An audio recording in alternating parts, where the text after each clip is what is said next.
Di bohong. Aku hanya memikirkan satu peraturan penting. Kenapa kau lakukan hari ini kalau kau bisa melakukannya besok? Few moments later.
Imagination.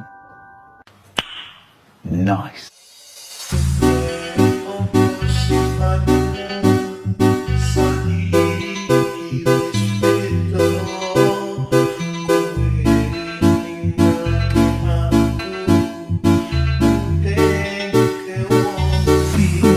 Let's go guys, I know with the player and what black you can eat, look at all over. Let's go eat. Assalamualaikum warahmatullahi wabarakatuh. Halo semuanya, selamat datang di video tugas kami. Saya Horidatul Aliyah dari NIM 12300240005. Dan saya Farah Nindya Zahra dengan NIM 12300240043. Dalam video ini kami akan membahas tentang penggunaan klinik pada gaya yang berbentuk sudut, yang sangat menarik dan tentunya bermanfaat untuk kita semua. Penggunaan klinik pada gaya yang membentuk sudut adalah topik yang sangat penting. Oleh karena itu, kami akan mencoba menjelaskan dengan cara yang mudah dipahami. Jadi, pastikan kalian menyimak video ini sampai akhir, karena kami juga akan memberikan beberapa contoh atau penjelasan tambahan yang bisa membantu kalian lebih memahami materi ini. Tanpa berlama-lama lagi, mari kita mulai. Saya ini ingin menjelaskan komponen pada gambar di samping ini. Gambar ini menunjukkan lengan bawah dalam posisi mengangkat suatu beban dengan beberapa komponen penting yang berperan dalam sistem ini.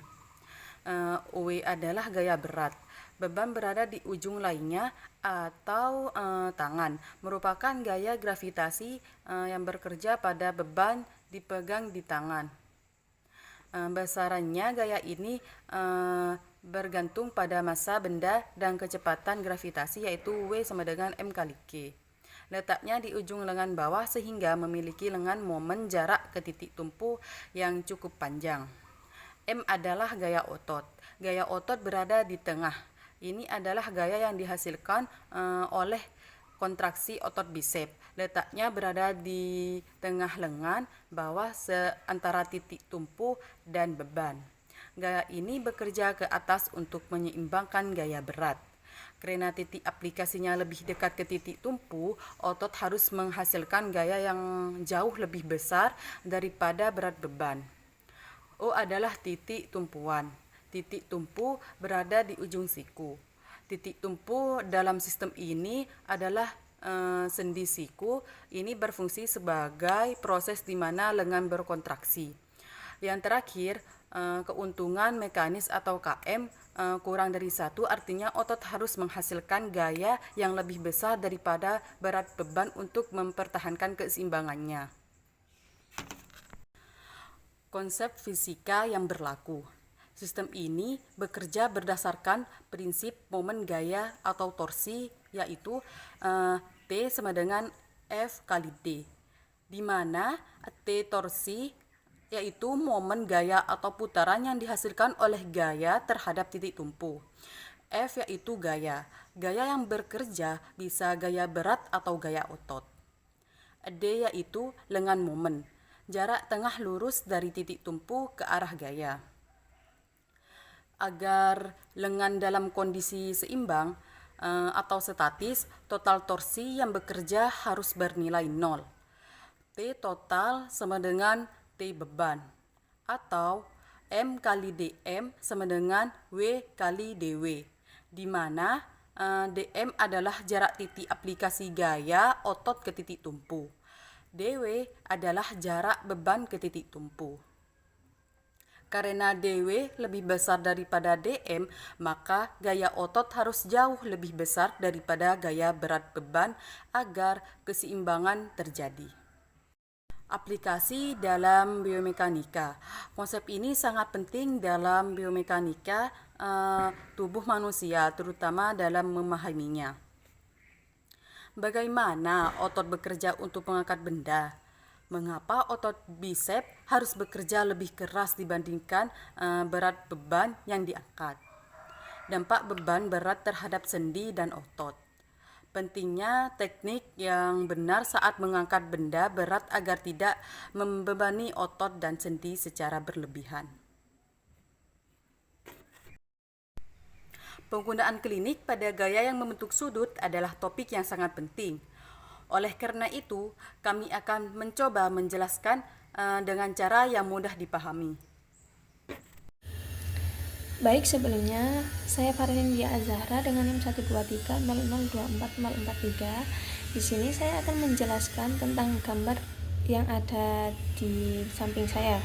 Gambar ini menunjukkan model biomekanika kaki saat melakukan gerakan berjinjit atau toe raiser. Ini merupakan contoh sistem tuas kelas kedua, di mana titik tumpu berada di ujung jari kaki, beban W adalah berat tubuh, dan gaya otot yang simbolnya M berasal dari otot betis, gastrocnemius, dan soleus. Yang pertama ada komponen utama dalam gambar. Titik yang simbolnya O, tumpuan di ujung kaki sebagai pusat rotasi. Beban yang simbolnya W, berat badan sebagai bertindak ke bawah melalui pusat gravitasi tubuh. Yang ketiga gaya otot, simbolnya M, huruf M besar, otot betis, yaitu menghasilkan gaya ke atas untuk mengangkat tumit. Yang kedua, prinsip fisika yang terlibat. Momen gaya dihitung dengan gaya dari otot betis, jarak gaya otot terhadap titik tumpu, berat tubuh, jarak berat tubuh terhadap titik tumpu. Karena sistem ini efisien, sehingga otot betis dapat mengangkat tubuh dengan gaya yang lebih kecil dibandingkan berat badan. Yang ketiga, aplikasi dalam kehidupan sehari-hari. Berlari dan melompat, otot betis berperan dalam gerak eksplosif. Cedera betis dan Achilles, yaitu kelebihan beban bisa menyebabkan cedera tendon Achilles. Yang ketiga, latihan kekuatan. Toe raiser melatih otot betis untuk daya tahan dan kekuatan. Kesimpulannya di gambar ini, sistem ini adalah tuas kelas kedua yang membuat otot betis bekerja lebih efisien dalam mengangkat tubuh. Semakin kuat otot betis, semakin mudah melakukan gerakan berjinjit atau melompat. Demikianlah video yang telah kami sampaikan. Semoga informasi yang diberikan dapat bermanfaat dan menambahkan wawasan bagi kita semua. Kami mengucapkan terima kasih atas perhatian dan waktu yang telah diberikan untuk menyaksikan video ini. Kami juga memohon maaf apabila terdapat kekurangan dalam penyampaian. Semoga kita semua selalu diberikan kesehatan dan kesempatan untuk terus belajar dan berkembang. Terima kasih sekali lagi atas kebersamaan Anda. Sampai jumpa di kesempatan berikutnya. Wassalamualaikum warahmatullahi wabarakatuh. Ngày vô nhà thương, ngày vô nhà anh biết thương. Giây phút em gặp anh là em biết em si tình, tình tình tình tang tang tình, tang tình tình tình tang.